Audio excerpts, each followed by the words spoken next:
Título: Desgosto da vida, suicídio. 943. Donde nasce o desgosto da vida que, sem motivos plausíveis, se apodera de certos indivíduos? É feito da ociosidade, da falta de fé e também da saciedade.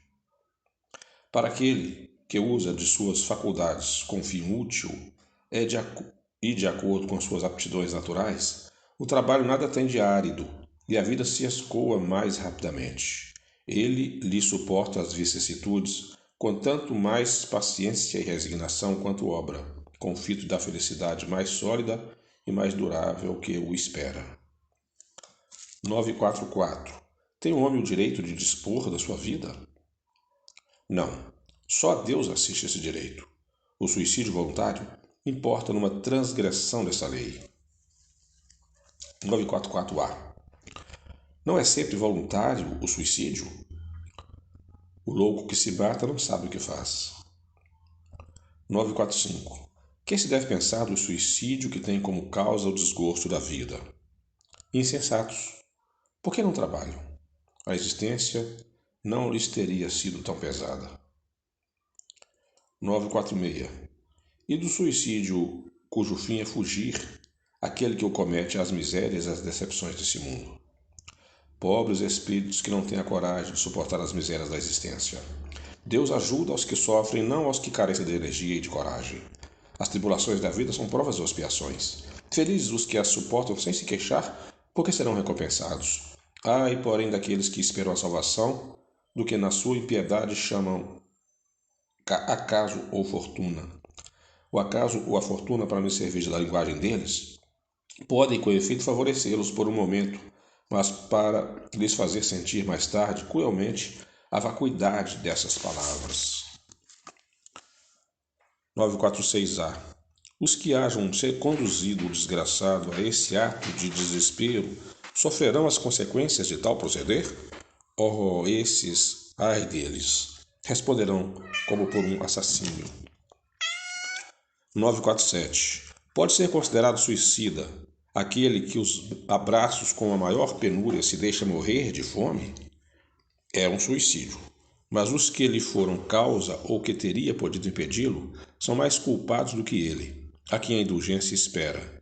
Todavia não penseis que seja totalmente absolvido se lhe faltaram firmeza e perseverança, e se não usou de toda a sua inteligência para sair do atoleiro.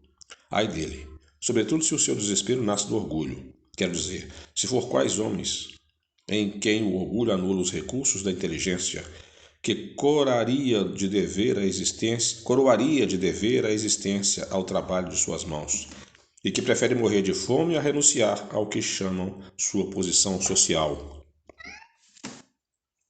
Não haverá 1000 vezes mais grandeza e dignidade em lutar contra a adversidade, em afrontar a crítica de um mundo fútil e egoísta, que só tem boa vontade para com aqueles a quem nada falta, e que vos volta às costas assim precisais dele?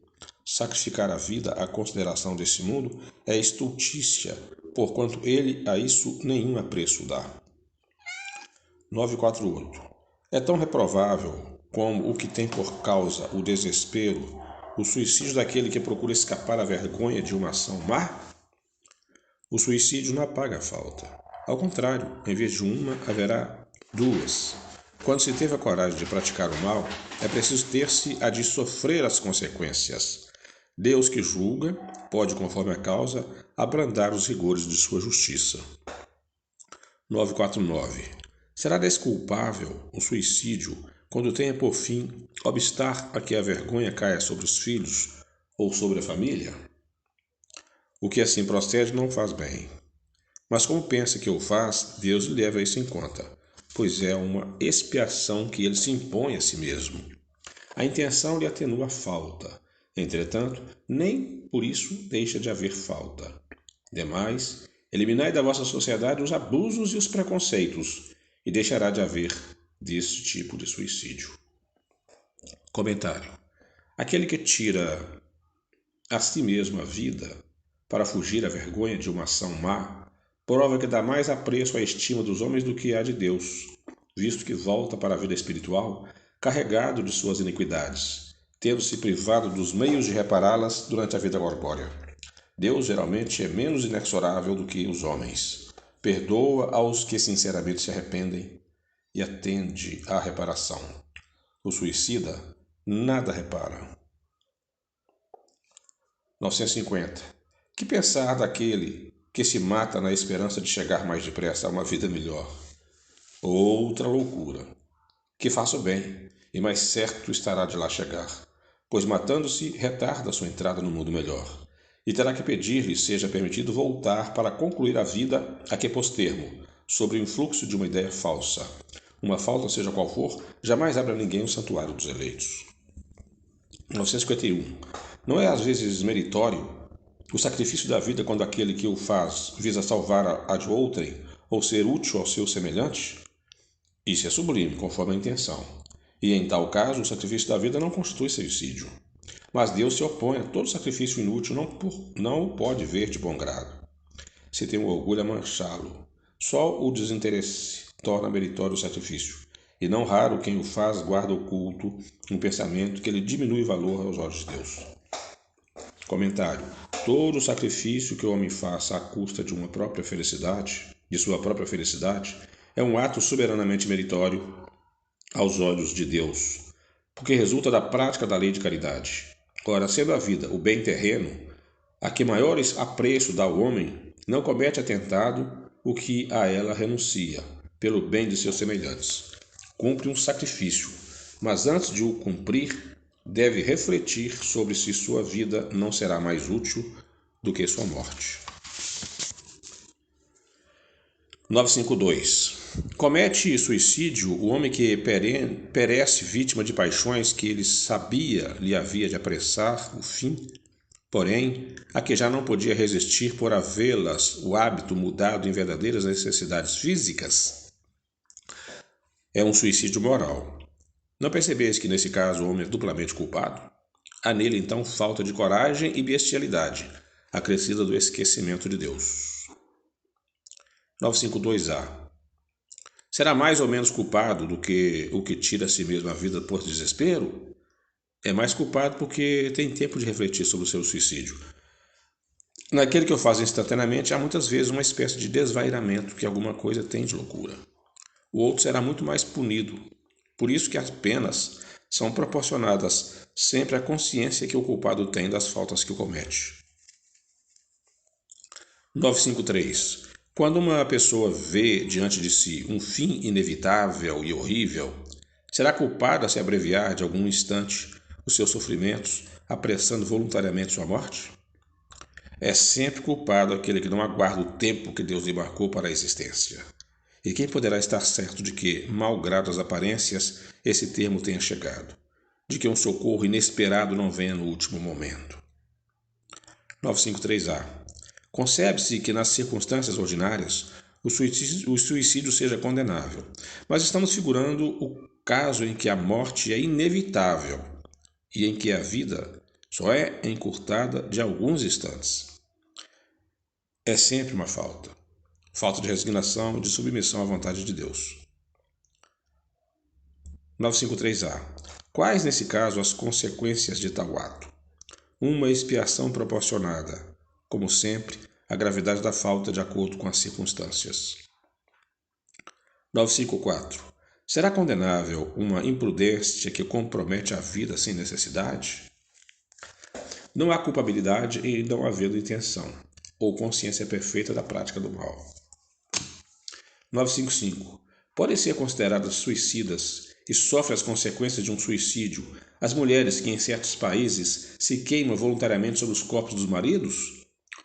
Obedecem a um preceito, muitas vezes mais à força do que por vontade. Julgam cumprir um dever. E esse não é o caráter do suicídio. Encontram desculpa na nulidade moral que as caracteriza, em sua maioria, e na ignorância em que se acham. Esses usos bárbaros e estúpidos desaparecem com o advento da civilização. 956. Alcança o fim objetivado aquele que, não podendo conformar-se com a perda de pessoas que lhes eram caras, se matam na esperança de ir juntar-se a eles? muito diverso do que esperam. É o resultado que colhem. Em vez de se reunirem ao que era objeto de suas afeições, deles se afastam por longo tempo, pois não é possível que Deus recompense um ato de covardia, e o insulto que lhe fazem com duvidarem de sua providência. Pagarão esse instante de loucura com aflições maiores do que as que pensaram abreviar. Não terão para compensá-las a satisfação que esperam conseguir.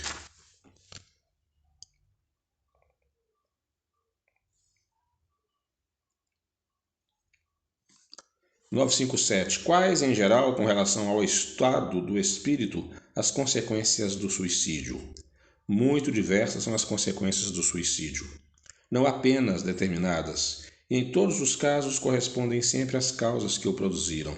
Há, porém, uma consequência a que o suicida não pode escapar: é o desapontamento. Mas a sorte não é a mesma para todos. Depende das circunstâncias. Alguns espiam a falta imediatamente, outros em nova existência, que será pior do que aquela cujo curso interromperam. Comentário um pouquinho longo para fechar o capítulo. A observação realmente mostra que os efeitos do suicídio não são idênticos.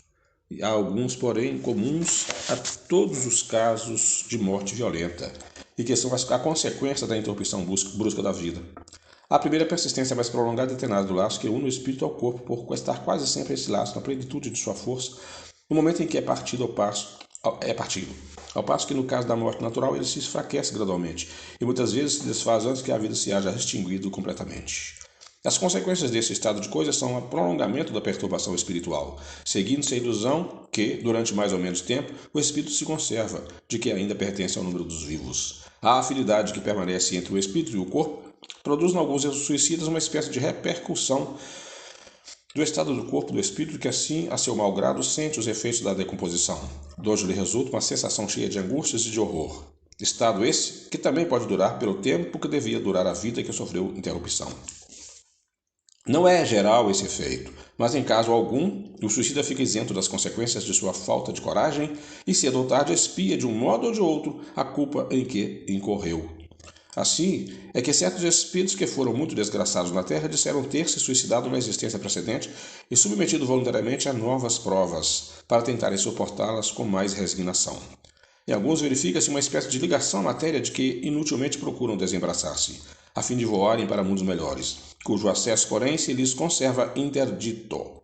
A maior parte deles sofre o pesar de haver feito uma coisa inútil, pois que só decepções encontram. A religião, a moral, todas as filosofias condenam o suicídio como contrário às leis da natureza. Todos nos dizem, em princípio, que ninguém tem o direito de abreviar voluntariamente a vida. Entretanto, por que não se tem esse direito? Por que não é livre o homem que pôs termo aos seus sofrimentos? Ao Espiritismo estava reservado demonstrar, por exemplo, dos que sucumbiram, que o suicídio não é uma falta, somente por constituir infração de uma lei moral, consideração de pouco peso para certos indivíduos, mas também um ato estúpido, pois que nada ganha quem o pratica. Antes, o contrário, é o que se dá, como nos ensinam, não a teoria, porém os fatos que ele nos põe sob as vistas.